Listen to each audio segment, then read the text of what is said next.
สบายดีสวัสดีพ่อแม่พี่น้องมื้อนี้พบพ่อกันคือเก่าที่ช่องสะแพนลูกสาวหลานเนาะหลังจากห่างหายบ่ได้ลงคลิปมาหลายมื้อกับมื้อนี้ก็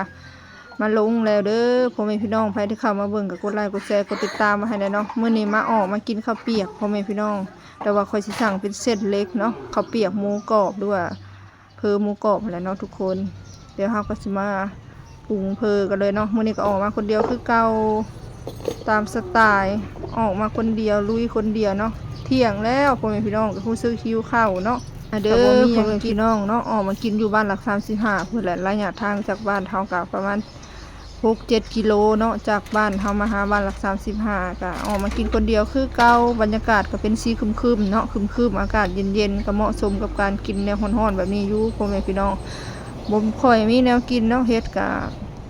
บ่มีใครไปหาได้กินแน่บ่ได้กินแน่ก็หิวข้าวเนาะทุกคนออกมากินนั่นเส้นอันนี้เนาะ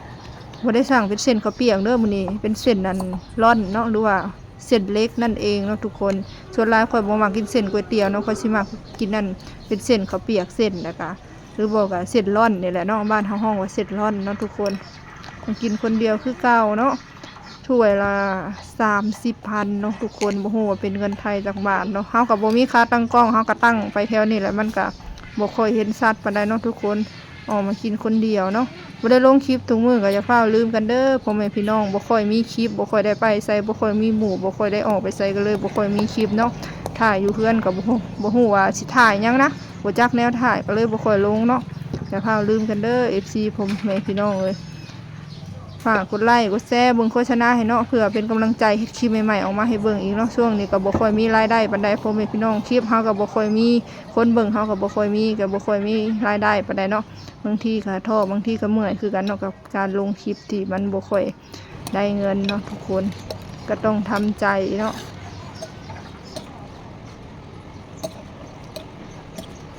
เดี๋ยวเฮาก็มากินนำกันเลยเนาะมาเด้อ FC ทุกๆคนเนาะสวัสดี FC ทุกท่านมากินข้าวเปียกกันเด้อนี่เนาะ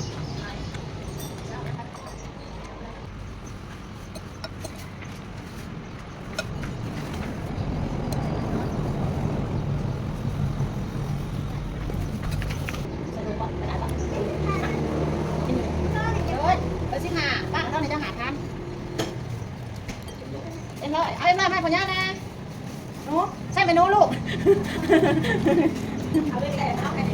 บอกเราสิมึงอะไรบอกแล้วมันจะเป็นเลยจะบาด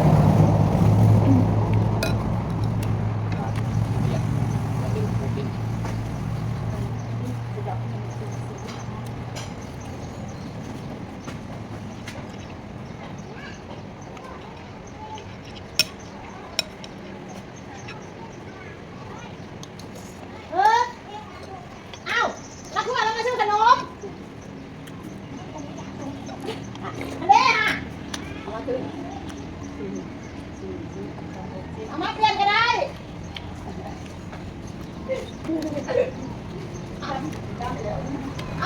แมวคนน้าอาจจะเชื่อขนมบ้านช้างทองได้หรือเปล่า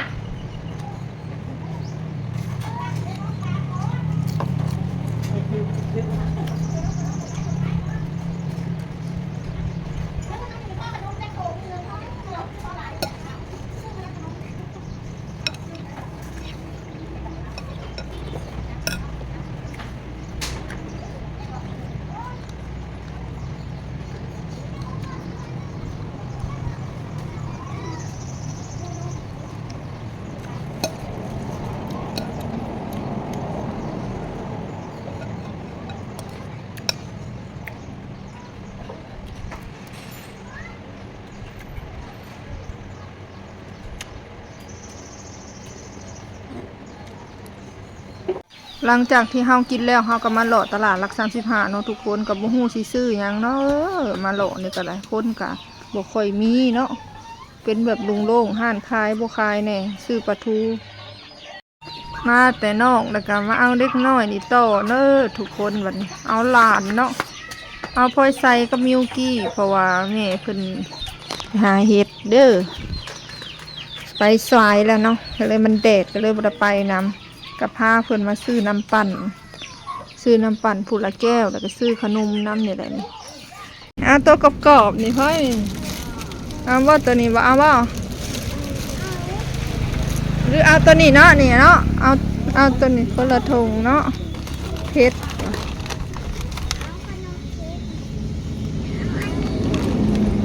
มิวกี้เอาตัวใดมิวกี้โอ้ยมันเพชรบ่นี่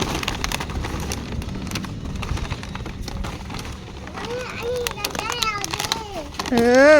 ดึงมิวกี้ก่อนเอ้ยคือดึงยากแท้นี่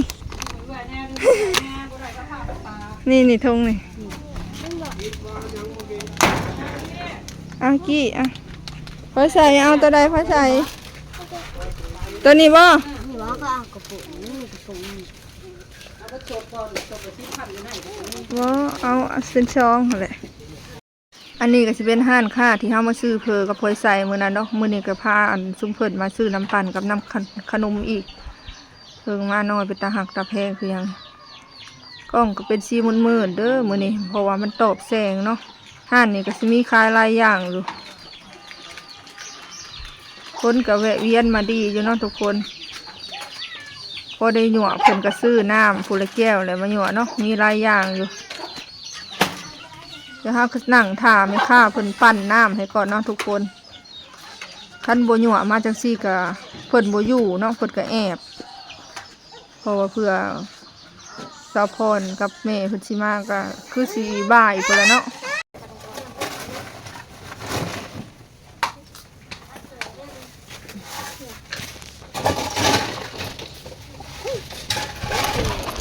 แซ่บบ่พอนั่งท่าแล้วมันถึงกินสบายดีไปดีก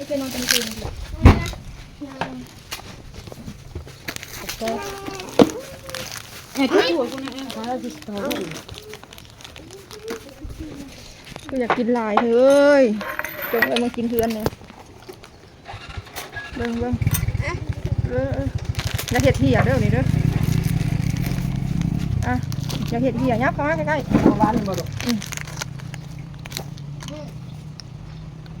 ช่องถ้าได้ขนมมันเบิ่งว่าสิเอาให้อีกเบิ่ง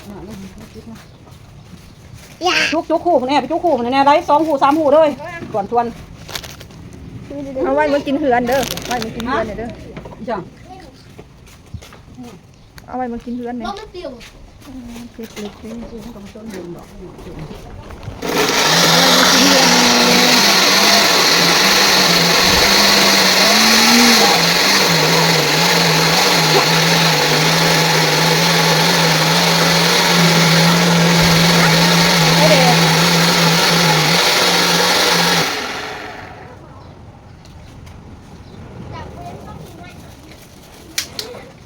เอาใส่ถุงเลยกินเหือนเนาะขนมเนาะไป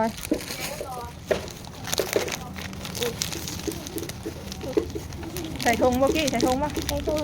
พิมพ์รถอันนี้มันเบิดแล้วนะใส่ถุงเลยกินเหือนมั้ยถุงเท่าไรสัตว์ตัวนี้ ต้องหา น้ำจอกเท่าไร19 30 ล้อมเบิ่ง จะลองเบิกอีกโอ้ยเอาเคยก็มีหน้าที่เอาลานเนาะทุกคนเพราะว่าขั้นโบหยวมันจังซี่โบหยวใส่ขนมโบหยวใส่อัน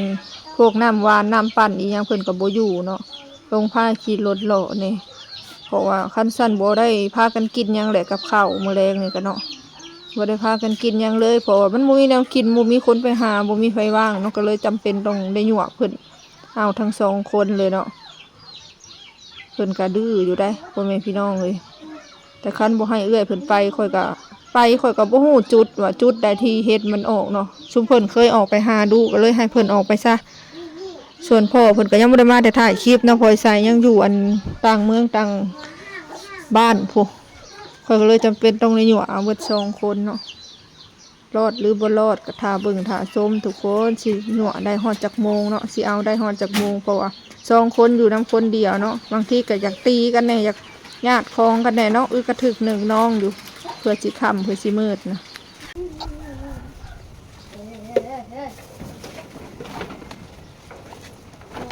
มาขอพี่เ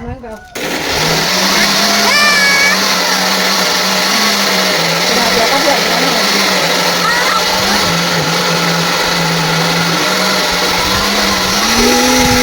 ว